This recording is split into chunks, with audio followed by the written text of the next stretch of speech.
News 7 Tamil, பொறுப்பும் பொது நலமும். இன்றைய நெத்தியடி நிகழ்ச்சிக்கு உங்களை வரவேற்கிறேன். இன்று நம்முடன் இணைந்திருப்பது பிஜேபியினுடைய அகில இந்திய செயலாளர்களில் ஒருவரான திரு ஹெச் ராஜா அவர்கள். வணக்கம் சார்.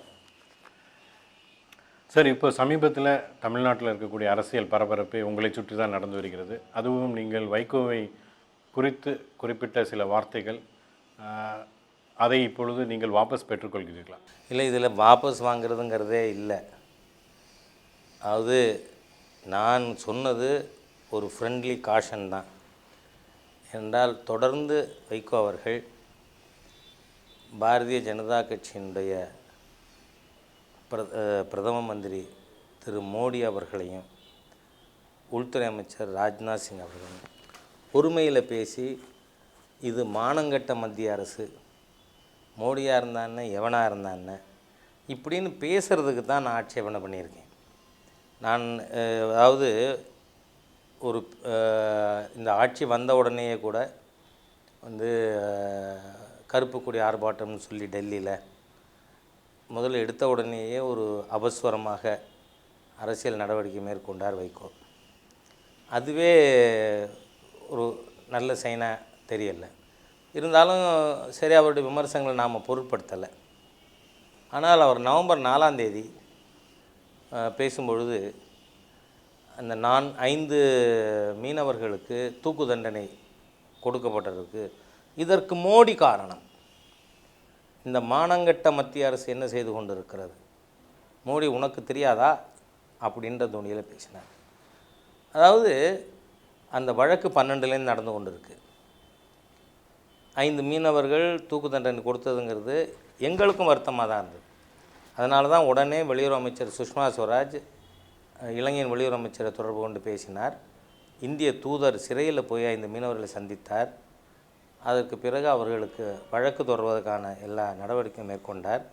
முன்னாள் அகில இந்திய தலைவரும் தரை போக்குவரத்துறை அமைச்சர் திரு நிதின் கட்கரி அவர்கள் இந்த பாதிக்கப்பட்ட மீனவர்கள் குடும்பத்துக்கே போய் விசாரித்தார். ஆக இது எல்லாமே 3ஆம் தேதிக்குள்ளே நடந்திருக்கு. அப்படி இருக்கும்பொழுது 4ஆம் தேதி இந்த மாதிரியாக ஒரு ஆவேசமான அறிக்கை என்ன காரணம்? அது மட்டுமல்ல, நிச்சயமாக அவருக்கு உரிமை இருக்குது. இந்திய அரசாங்கம் உடனடியாக நடவடிக்கை எடுக்கணும், கடுமையான நடவடிக்கை தேவை, என்ன வேணால் கேட்கலாம். அதோடு இல்லை, 18 நாளில் இது எங்கேயுமே யாராலையும் நடந்திருக்காது, இதுக்கு முன்னாடி இந்தியாவிலையும் நடக்கலை. 18 நாளுக்குள்ளே அந்த 5 மீனவர்களும் உயிரோடு இந்தியாவிற்கு அழைத்து வரப்பட்டு விட்டார்கள். அதை முன்னாள் முதலமைச்சர் திரு மு கருணாநிதி அவர்கள் இது மகிழ்ச்சி அளிக்கின்ற விஷயம்னு அறிக்கை கொடுத்தார். மாண்புமிகு முதலமைச்சர் திரு பன்னீர்செல்வம் அவர்கள் நன்றி தெரிவித்து பிரதமருக்கு கடிதம் எழுதியிருந்தார். ஆனால் வைகோ என்ன சொல்கிறார், இது கபட நாடகம்னு. அப்போ மீனவர்கள் விடுதலை செய்யப்பட வேண்டும் என்பது இவருடைய நோக்கமாக தெரியவில்லை. இதை வைத்து மத்திய அரசாங்கத்திற்கு எதிராக தமிழ் மக்களிடையே ஒரு குரோதத்தை ஏற்படுத்த வேண்டும் என்கின்ற எண்ணம் இருப்பதாகவே நான் உணர்ந்தேன். அதனால தான் நான் 6ஆம் தேதி அன்னைக்கு ஈரோட்டில் என்னோடய பத்திரிகையாளர் கூட்டத்தில் வைகோ அவர்களுக்கு நிச்சயமாக விமர்சிக்க உரிமை இருக்குது, அது ஜனநாயகத்தில் எல்லா பார்ட்டிக்கும் இருக்குது. ஆனால் பிரதமரை உரிமையில் பேசுகிறதும் மத்திய அரசை மானங்கட்ட மத்திய அரசு என்றெல்லாம் பேசுவதையும் அவர் தவிர்க்க வேண்டும்னு நான் ஒரு அப்பீலிங்காக தான் கேட்டிருந்தேன். அதற்கு பிறகு பார்த்தால் ஒரு நாளைக்கு 7ஆம் தேதியோ 8ஆம் தேதியோ 100வது ஆண்டு சுதந்திர தினம் கொண்டாடும் பொழுது இந்தியா இருக்காது. இவர் யார் இந்தியாவை பிளக்கிறதுக்கு? அது ஒன்றும் தீர்வு இல்லையே. இல்லை, அது நீங்கள் அப்படி குறிப்பிடும் போது அவர் தமிழ்நாட்டில் நடனமாடவே முடியாது என்று நான் அதை சொல்லலை. என்ன சொன்னேன்னு சொன்னால், இவருடைய இந்த பேச்சுக்களை கண்டு பாஜக தொண்டர்கள், மோடியின் அபிமானிகள் கொதித்து போயிருக்கிறார்கள். ஆகவே இவர் பேசிவிட்டு பாதுகாப்பாக போகிறதுக்கு அது குந்தகமாக இருக்கும். அதனால் நீங்கள் பேசாதீங்கன்னு. அதாவது தொடர்ந்து இன்றைக்கி மோடி அவர்கள், இளைஞர்கள் மோடி அவர்கள் மீது மிகப்பெரிய காதல் கொண்டு இருக்கின்ற நேரம். அப்போ மோடியை பற்றி இவர் வேண்டுமென்றே ஒரு உள்நோக்கத்தோடு பேசினா ஒரு பிரச்சனை ஏற்படும் என்பதற்காக என்னோட மனசில் I wanted a friendly caution, அவ்வளவுதான். வேறு மிரட்டணுங்கிற எண்ணம் எனக்கு இல்லை. 2வது, நான் யாரையும் மிரட்டுற ஆள் இல்லை. இப்போ உங்கள் மீதான இந்த விமர்சனத்திற்கு பிறகு நீங்கள் கொஞ்சம் அதிகமாகத்தான் பேசிவிட்டேன்னு என்று நினைக்கிறீர்களா வைகோவை பற்றி? இல்லை, நான் என்ன சொல்கிறேன், யாருக்கு எப்படி பேசினால் புரிய செய்ய முடியும் என்று யோசித்து தான் பேச வேண்டி வந்தது.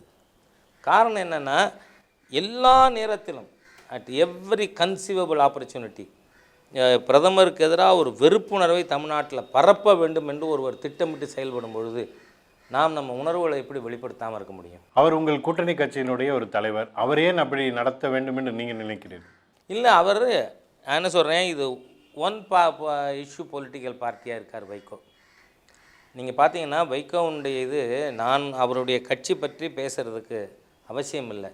இருந்தாலும் திராவிட முன்னேற்ற கழகத்திலிருந்து இவர் வெளியே வரும்பொழுது 8 மாவட்ட செயலாளர்கள் திமுகவுடைய தூண்களாக இருந்த மீனாட்சி சுந்தரம் போன்றவர்கள், மதுராந்தகம் ஆறுமுகம் போன்றவர்கள், செஞ்சி ராமச்சந்திரன், இல்லை கணேசன் எல் கணேசன் போன்றவர்கள், கண்ணப்பன் ஏன் அவர்கிட்டருந்து வெளில வரணும்?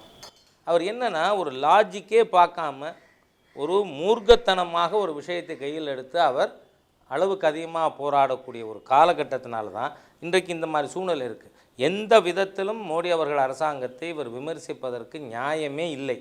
ஏனென்றால் தமிழர், தமிழகம் இந்த 3 விஷயத்திலும் மோடி அவர்கள் அரசாங்கம் கொஞ்சம் கொஞ்சமாக தமிழுக்கு மிகப்பெரிய தேசிய கௌரவம் கொடுக்குற அளவில் இந்த அரசாங்கம் செயல்பட்டு கொண்டிருக்கு. ஒரு இஷ்யூவாக என்னால் பட்டியல் போட முடியும். அந்த மாதிரி இருக்கும் பொழுது எதற்காக இவர் விஷங்கக்குகின்ற விதத்தில் மோடி அவர்களை விமர்சிக்க வேண்டும்? அப்படியானால் அந்த உள்நோக்கம் என்ன? இவர் ஆத்திரப்படுத்தினதுனால் தேர் வாஸ் சஃபிஷியன்ட் ப்ரொவோகேஷன். நானாவா முதல்ல வைகோ அவர்களை பார்த்து இந்த மாதிரி பேசியிருந்தேன்னா நீ பேசினது தப்புன்னு என்ன சொல்ல முடியும்? கண்டினியூஸாக அவர் டெய்லி பேசுகிறார். அது மாத்திரம் இல்லை, இதை கண்டித்த தலைவர்கள் EVK இளங்கோவனை கேட்குற இந்த நாடு கூறு போட வேண்டும் என்று விரும்புகிறீர்களா? அதை காங்கிரஸ் கட்சி ஏற்றுக்கொள்கிறதா? அதுக்கே பதில் சொல்லலை. தமிழ்நாடை தனிநாடாக்குவேங்கிறார், இந்த நாடே இருக்காதுங்கிறார்.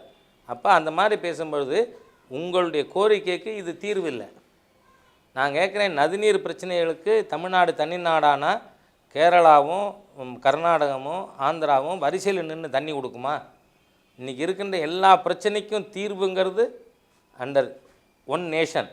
ஆகவே இந்த அரசாங்கம் எல்லா விதத்திலும் நம் தமிழகத்திற்கும் தமிழ் மக்களுக்கும் தமிழுக்கும் பெருமை சேர்க்குற மாதிரி செயல்பட்டு கொண்டிருக்கும் பொழுது ஒரு சண்டைக்கார தோணியிலேயே பிரதமரை ஒருமையில் பேசுகிறதுன்னு சொன்னால் அது எங்கே நிறுத்துறது? அதனால தான் இவ்வளோ நாளாக ஒரு பென்டப் ஃபீலிங் பிஜேபி ஒர்க்கர்ஸ்ட்டு இருந்ததுண்டு. ஒரே ஒரு நாள் ரியாக்ட் பண்ணியிருக்கேன் நான். உங்கள் கூட்டணி கட்சியில் இருக்கக்கூடிய அனைத்து கட்சிகளும் முரண்பாடுகள் உடையது. ஒரு குறிப்பாக வைகோ ஈழத்தமிழர் பிரச்சனையாகட்டும், மீனவர் பிரச்சனையாகட்டும், மற்ற விஷயங்களையும் அவர் எதிர்மறையான உணர்வுகளை பிரதிபலிக்கக்கூடியவர். அப்படிப்பட்டவர். அதே போல் PMKயும் வித்தியாசமான கருத்துக்களை கொண்ட ஒரு கட்சியாக இருக்கிறது. இது ஒரு நேச்சுரல் அலையன்ஸ் இல்லாத ஒரு கூட்டணி என்று நீங்கள் நினைக்கிறீங்களா? இல்லை, அந்த ஒரு எண்ணமானது மக்கள் மத்தியில் ஏற்பட்டிருக்கு.